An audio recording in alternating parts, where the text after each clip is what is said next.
Assalamualaikum warahmatullahi wabarakatuh. Pemirsa sekalian, kita ketemu lagi dalam acara yang mungkin menarik ini karena sekarang sedang sedang in ya, soal penghinaan terhadap TNI yang dilakukan oleh salah satu anggota DPR fraksi PDIP, Komisi 1 ya. Dan ini rupanya banyak mengusik hati dan pikiran baik TNI maupun anggota keluarga besar TNI. Dan bersama saya ini sekarang ada istilahnya di zaman saya dulu itu anak kolong. Jadi ini teman-teman dari mantan P2 mantan 234 SC dulu Silwangi Kompleks di Jakarta Pusat dekat lapangan Banteng dulu. Jadi mereka merasa bahwa mereka juga bagian dari bagian dari keluarga besar TNI FKPPI. Jadi terusik hatinya untuk ingin juga mengemukakan pendapat tentang masalah ini. Nah, pertama kali saya perkenalkan, ini di samping kanan saya ini Bapak Deden Hermansyah yang dulu juga pernah menjadi, bahkan kalau nggak salah ya apa istilahnya Putra Putri Kompleks Angkatan Darat yang kemudian menjadi FKPPI belakangannya. Cikal bakalnya. Embrionya.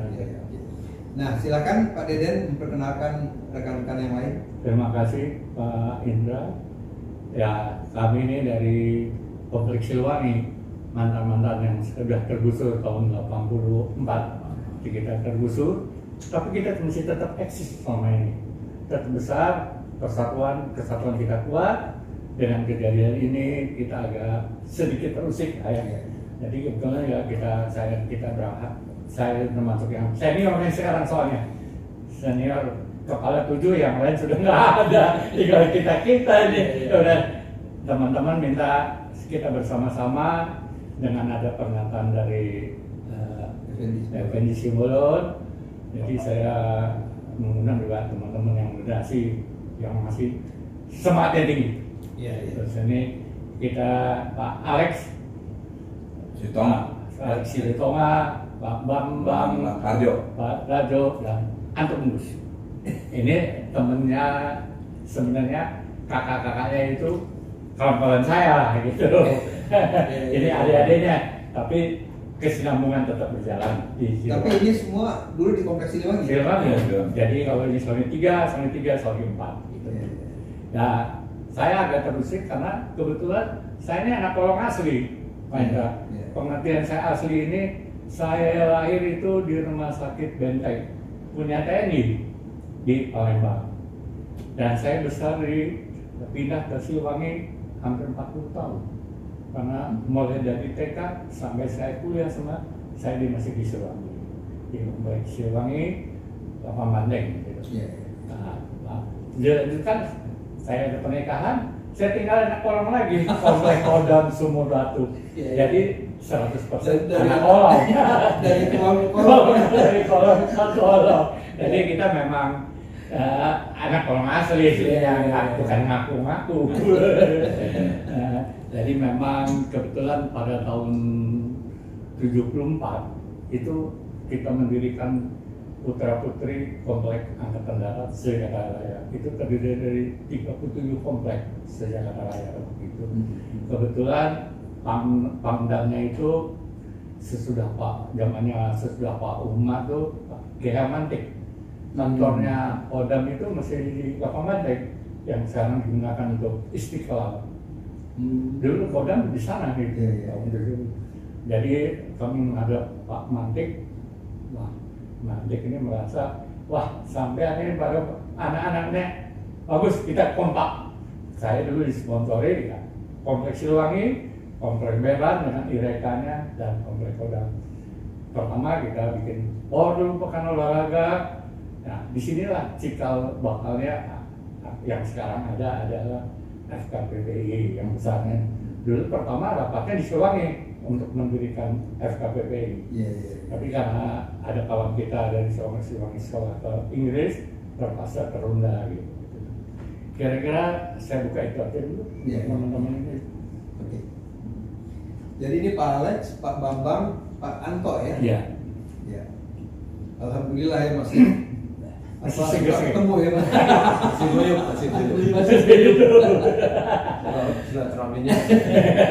Nah, kembali ke masalah ini. Ini bagaimana ya kan? Menurut Bapak-bapak sekalian tentang kasus yang sebagian besar orang mengatakan penghinaan karena TNI disebut sebagai gerombolan, kemudian juga melebihi ormas, kemudian juga tidak taat atasan, ya apapun yang dikatakannya itu membuat ini menjadi sesuatu isu yang sentral ya, isu yang saat ini. Bagaimana menurut Pak Deden? Ya sebetulnya ya kami terus Pak dengan ucapan-ucapan itu bahwa TNI itu lahir kan untuk kemerdekaan, perjuangan kemerdekaan membentuk satu negara NKRI ini, dan kami dari TNI mungkin sekarang dan rangka mempertahankan negara kesatuan itu. Dan harus tahu juga bahwa TNI itu bukan semacam dibentuk begitu saja. Mulai timbulnya dengan tentara Badar, timbul dengan naik dari tentara Badar ke PKR, Perangkaman Rakyat, TKR, barulah ke TNI. Urutannya kira-kira begitu untuk memperjuangkan satu negara yang terbentuk sekarang. Nah, sekarang pun mungkin TNI juga tugasnya menjaga pengamanan, menormalisasi keamanan negara NKRI. Saya kira kalau masalah yang disampaikan oleh siapa sih Effendi Simbolon perlu mungkin kita jawab ya. Yang pertama, karena adanya anggota suatu lembaga yang paling terhormat di negeri ini yang tidak pantas mengeluarkan kata-kata memalukan seperti yang seolah-olah tidak menunjukkan kualitas dari seseorang anggota DPR. Kira-kira itu benar sekali itu.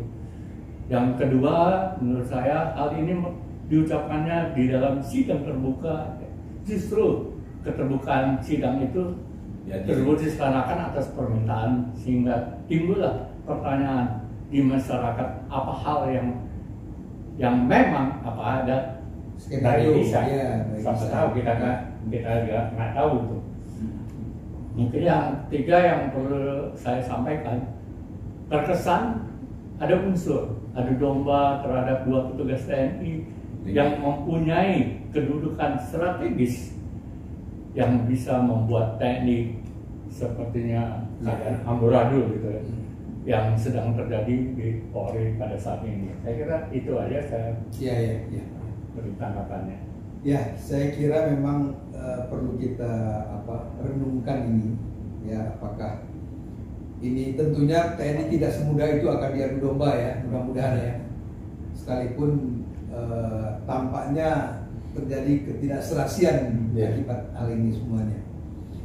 Nah, kemudian apa kira-kira yang perlu dilakukan terhadap anggota DPR yang berbicara seenaknya ini, ya, karena ini kan menyangkut suatu lembaga institusi yang sangat penting di negeri ini, karena TNI itu kadang menjaga negara kesatuan Republik Indonesia terhadap serangan luar, ya kan?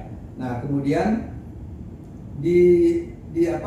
dilecehkan begitu saja. Kira-kira apa yang harus dilakukan? Kira-kira apa? Mungkin bisa yang bisa jawab nih. Iya, kalau kita kembali kepada berdirinya negara kesatuan Republik Indonesia, negara kita ini adalah negara konstitusi. Negara hukum adalah sebagai panglima. Iya. Ya kan?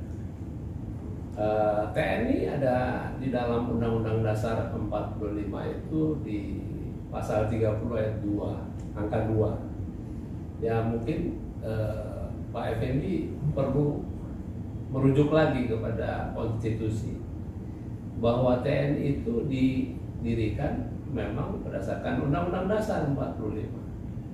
Dan juga yang kedua, TNI itu mempunyai undang-undang Undang-Undang Nomor 34 tahun 2004. Ketika Effendi Simbolon mengatakan bahwa TNI itu adalah gerombolan, maka gerombolan itu adalah suatu kumpulan pengacau. Kumpulan pengacau ini kan konotasinya jelek sekali. Kita ini anak-anak kolong, bapak-bapak kita ini pejuang angkatan 45 yang kebanyakan dimakamkan di Taman Makam Pahlawan. Saya ingat bapak saya punya tanda jasa ada 21.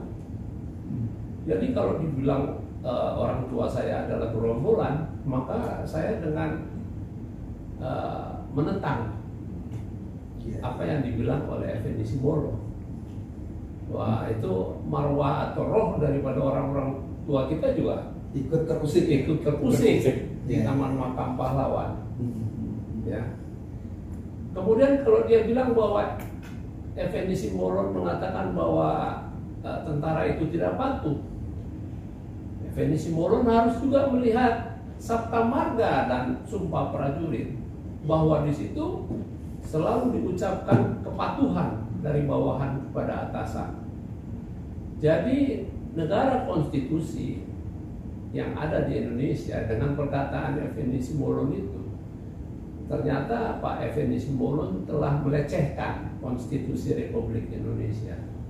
Sangat disayangkan keluar dari seorang anggota DPR yang dipilih di fraksi PDI. Jadi kalau saya bukan menuntut tapi menggugat dari pihak fraksi PDI untuk menarik kembali anggotanya yang ditempatkan di parlemen ini, digantikan oleh orang lain yang lebih kompeten, lebih mempunyai hati nurani, dan memang dia sebagai pengayom masyarakat, wakil dari kita sebagai warga negara. Jadi tidak boleh sembarangan seseorang yang ada duduk di DPR itu mengatakan seenak tanpa ada filter dan juga menyerang konstitusi Republik Indonesia. Itu aja dari saya. Ya. Memang kalau kita merujuk kembali kepada kasus yang lalu, ini memang menjadi jurisprudensi kasus yang lalu itu. Kalau nggak salah Arteria Dahlan pernah juga melakukan yang dianggap penghinaan terhadap suku Sunda kan. Kemudian tapi katanya anggota DPR itu mempunyai kekebalan hukum. Jadi saya baru sadar bahwa ternyata anggota DPR tidak sama dengan kita, ya kan? Jadi yang dikatakan rakyat Indonesia sama di depan hukum itu ternyata nggak ada. Kalau itu memang ada undang-undangnya terhadap anggota DPR ya. Dan kemudian ini menjadi contoh Arteria Dahlan itu bisa selamat sehingga setiap anggota DPR nanti bisa semaunya. Betul. Ya, jadi kira-kira apa yang dijalankan untuk ini apa? Nah, di sini Pak Indra, bahwa hukum itu tumpul ke atas, tajam ke bawah. Ya. Bagi orang-orang yang mempunyai jabatan tinggi, hukum itu mungkin bisa diatur. Tetapi kepada masyarakat kelas bawah, hukum berlaku sesuai dengan undang-undang. Mutlak. Nah, inilah diskriminasi yang terjadi di Indonesia, yang bukan lagi kasat mata tetapi menjadi fakta yang kita lihat setiap hari. Jadi saya saran bahwa sebagai hukum sebagai panglima di Indonesia, di NKRI ini memang harus dilaksanakan dan diterapkan, tidak tumpul ke atas dan juga tajam ke bawah, tetapi di depan mata hukum semua adalah sama. Tidak ada imunitas sehingga dia menganggap dirinya adalah superpower. Padahal dia adalah wakil-wakil kita semuanya yang ada di sana. Dan dia menjadi kepala hukum. Begitu juga mungkin ada contoh juga waktu itu ada kejadian anaknya Amin Rais kalau nggak salah dulu yang tabrakan waktu itu sama, tapi tidak dihukum juga kan. Iya. Itu bisa lakukan menunjukkan hal itu ya. Iya. Betul ya. Jadi memang ini situasi ini memang situasi yang pelik ya. Jadi artinya udah gitu kita sekarang sedang menghadapi situasi di mana penegak hukum kita amburadul, ya kan, sekarang gara-gara kasus Sambo ini, ya kan, di antara jenderal polisi saling berkelahi sendiri, kemudian saling mengancam, dan kita nggak tahu akhirnya akan di mana nih, kita nggak ngerti, karena semua main teror ini misalnya. Endingnya kayak apa kita juga belum tahu. Gimana menurut Pak Anto, mungkin ada? Ya kalau saya sih, saya lihat sih emang kejadiannya begitu, ya kan. Yang dari Pak Alex bilang kalau untuk yang rakyat di bawah tajam tuh pisaunya, tapi kalau untuk di atas tumpul. Nah, jadi seterusnya aja begitu. Kalau nggak dari sekarang kita bertindak, apalagi kita sebagai anak Uneweran, anak kolong, kita harus menunjukkan sikap bahwa benar-benar hukum dijalanin dengan tegas. Jadi semua harus patuh hukum dan tidak. Jangan sampai kembali kayak kita dulu lagi. Zaman crossbow ya. Tembak kemudian selesai berbicara, nggak ada hukum ya kan. Kalau ingat-ingat ya, zaman dulu kan kita ngalamin nih. Nah, Pak Bambang mungkin ada pendapat tentang hal ini. Saya mungkin bisa memberikan satu usulan kalau boleh gitu ya. Gitu. Baiknya MKD itu introspeksi diri, Pak. Karena asal muasalnya dari mereka semua. Mereka yang bikin undang-undang mengatakan bahwa anggota DPR punya kekebalan. Pasti introspeksi gitu. Ya kan gitu. Kita bicara bahwa tajam ke bawah, tumpul ke atas gitu. Iya. Ternyata kan di situ di DPR sendiri selaku membuat undang-undang. Jadi dia bikin undang-undang supaya dirinya sendiri kembali. Iya. Memang memprihatinkan dia. Ya kita suruh bikin undang-undang buat kita sendiri kan begitu. Jadi kalau zaman kita dulu anak senemblang itu bukannya rusak. Ruksak itu apa? Bukannya rusak. Jadi ini semuanya harus jangan lari. Kalau anak senemblang bukan lari, langrik. Jangan langrik, ya kan. Mesti dihadapin semua hukum, ya kan. Di mata hukum semua sama, yang tadi Pak Bambang bilang itu benar, ya kan. Jadi kalau udah disidang dari MKD, dia udah beres aja gitu. Udah termasuk udah deh cenglik deh, ya kan. Karena kan mereka kan yang bentuk apa? Yang undang itu kan sesama anggota DPR kan. Inilah. Jadi kita sebagai masyarakat di luar yang anak penerang melihatnya sedih, ya kan. Sedih banget. Akhirnya begitu aja selesai. Jadi saling melindungi gitu kan? Iya, saling melindungi. Kayak kasus di Polri sekarang ya? Iya. Saling melindungi. Iya. Sehingga semuanya kasus yang sebetulnya sederhana menjadi ruwet sampai sekarang udah berbulan-bulan dan selesai. Ya begitulah pemirsa. Jadi kita bisa menampung ya suara-suara dari anak kolong. Ini anak kolong beneran, bukan kolong-kolongan ya. Asli anak kolong. Saya teringat nih, kalau kasus kayak begini ya terjadi. Mungkin saya tambahin sedikit, Pak. Ya. Kita anak kolong ini mendukung Pak Andika dan juga Pak Dudung ya. Kita dukung lah. Ambis. Karena mereka juga sebetulnya merasa terhina, gitu. Merasa dipermalukan sebagai petinggi, sebagai panglima dan juga sebagai kepala staf angkatan darat. Dilecehkan seperti itu tidak depan rakyat Indonesia lagi kan, itu kan forumnya terbuka. Jadi kita mendukung dia untuk apapun yang dilakukan sama Pak Dudung sama Pak ini untuk kebaikan mereka, bukan untuk gagah-gagahan ya, tetapi untuk kebaikan dari TNI. TNI itu kan ada 3, angkatan darat, angkatan laut, angkatan udara kan.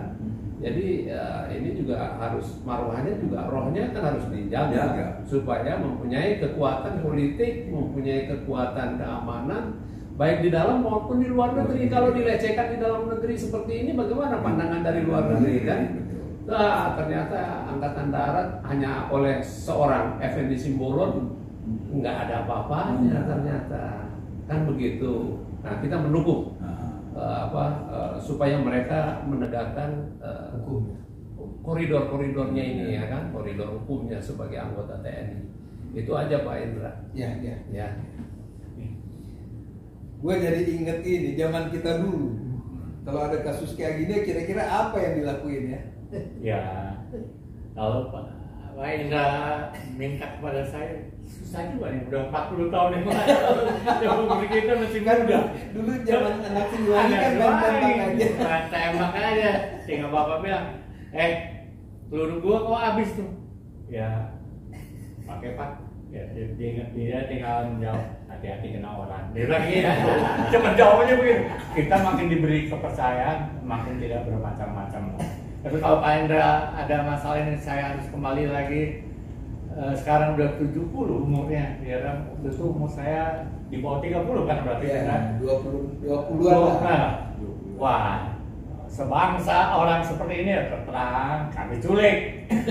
Lo langsung kita kawinin, kita adili dengan warga kompleks Siliwangi yang lain itu. Ya pengadilan gitu. Hukum apa? Hukum Siliwangi istilahnya. Dulu ada tempatnya Pak, di bengkel namanya.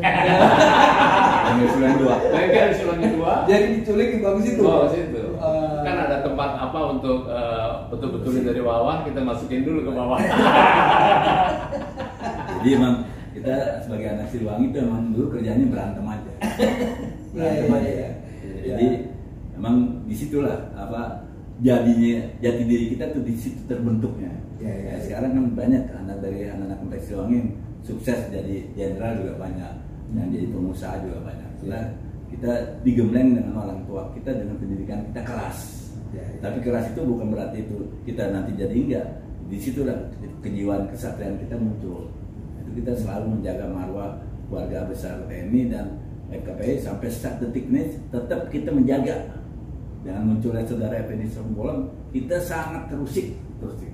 Karena kita sebagai anak Siliwangi hidup di negara Republik Indonesia tidak pernah berbuat yang aneh-aneh, macam ikut aja di Republik Indonesia dengan kerja benar, cari makan benar, karena orang tua kita mendidik kamu kalau udah besar kerja yang benar, jangan nyusahin negara. Kamu udah dilahirkan negara orang tua kamu tentara, kamu harus kerja benar. Sekarang kita jalani. Mungkin orang tua ngomong begitu karena dulu waktu muda udah nyusahin kali ya. Nyusahinnya kita kan cuma nyusahin berantem aja, ya. Dan nyusahin berantem aja. Orang tua kita gaji berapa sih? Kita keluarga besar. Kan? Gue inget ada temen gue, anak kolong, dia bikin buku.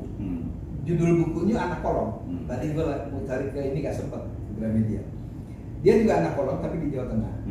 Dan dia sukses. Dari doktor, pernah jadi vice president di Freeport, dosen di Unhas, dan kemudian menjadi staf ahli Bank Dunia, Bank Asia juga, Asia Bank juga. Jadi dia bikin buku judulnya Anak Kolong. Ntar gue cariin, gue kasih. Itu memang anak kolong yang sukses luar biasa. Dan dia udah melalang buana ke macam-macam negara. Gua aja paling-paling gua cuma ke Depok, ke Cibinong. Sekarang udah di kepala IKN. Terbukti kan? Ada buktinya kan? Nyata dari kepala IKN lah. Iya. Jadi saya pikir juga kalau memang begitu mungkin nanti ada kesempatan Pak Indra bisa bikin buku komplek kami ya. Kita juga insyaallah. Jangan sampai penilaian masyarakat selalu kita negatif tinggal. Banyak teman-teman kita yang berhasil, yang mau jadi warga TNI, yang berhasil jadi dekan, jadi banyak. Kapolda juga ada. Kapolda aja. Banyak teman-teman juga yang sukses, yang perlu juga kita biar sampaikan masyarakat. Siliwangi Bandung, tapi tetap jaga marwah TNI. Terus kalau bisa ceritain juga lo pernah di Taruna dulu, Bambang pernah di Angkatan Darat, sekolah Intel, jelasin aja nggak apa-apa. Dia nggak apa-apa. Sudah sepuh-sepuh. Nggak apa-apa. Dia pernah juga. Jadi jelas kan. Barangkali ada yang pernah disampaikan. Kalau background saya pernah juga di Angkatan Darat, ya kan, di Magelang. Sekarang saya pengacara, advokat. Jadi sebetulnya kita ini dibentuk oleh orang tua untuk berbuat kebaikan, kebajikan, dan juga untuk mendukung negara di dalam keamanan. Memang deh, Bang. Sama Pak. Ya, pernah. Sudah digembleng ya dari awal pendidikan sampai kita berdinas selama 32 tahun. Nah, terakhir Ya, terakhir yang begitu. Gitu. Letkol. Terus pernah suara intelijen di nggak apa-apa itu kan. Jadi sebenarnya apa yang dialami mereka dengan saya berbeda. Dia generasi penerus. Saya bapak saya kan angkatan 45. Dulu kami itu udah mau daftar jadi TNI juga. Tapi karena orang tua dulu hidupnya zaman dulu, zaman susah. Udah jangan jadi tentara susah katanya. Jadi apa Pak? Sekolah yang pintar gitu. Jadi akhirnya kami ya sarjana, ya kenyataan sekarang lebih tentara lebih senang. Nggak tahu bapak saya nyesel nggak? Tapi dia gimana? Dia pernah jadi menwa juga Trisakti. Ya, menwa Trisakti ya. Ya, Komandan menwa kan ya? Iya, ada darah. Masih ada keturunan darah TNI ya. Alhamdulillah pemirsa sekalian, kita sudah sampai pada ujung acara ini dan kita sudah dengarkan unek-unek yang ada di kepala anak-anak kolong dulu ya. Ini anak-anak kolong dulu yang kami sekarang kan udah pensiun semua nih kan? Ya. Umurnya kita udah lumayan. Gua paling tua kali ya. Lu berapa nih? 72. Mau 73 ya? Oh, gua 71. Tuan gua dari gua ya? Iya. Oh. Gue 67. Tapi kan kelihatan namanya lebih tua. Ini sahabat saya dari SMP sampai SMA. Jadi kalau saya punya pacar, pengawasannya saya jagain. Jangan buka rahasia. Dia protes, gue jadi ini aja, jadi obat nyamuk. Gue seperti nyamuk. Kebenaran pacar saya tetangga di beliau nih. Memang berapa umurnya sekarang? 67 ya? Iya. 64. 64. Ya. Jadi Ya kita udah tua semua. Kalau naik kereta api dapat 50%. Benar. Ini yang namanya old soldier never die. Ya kan? Jadi begitu pemirsa sekalian, mudah-mudahan bermanfaat apa yang kita dengarkan ini. Tapi setidaknya kita mengetahui bahwa penghinaan terhadap TNI ini mengusik banyak orang. Ya, Itu yang betul kita pahami. Karena bagaimanapun TNI adalah bagian dari kita yang kita percayakan untuk mempertahankan kesatuan Republik Indonesia. Ya, betul. Cukup sekian kira-kira pemirsa. Terima kasih banyak atas kesediaan Terima kasih kawan-kawan yang mau datang ke sini. Assalamualaikum warahmatullahi wabarakatuh. Waalaikumsalam.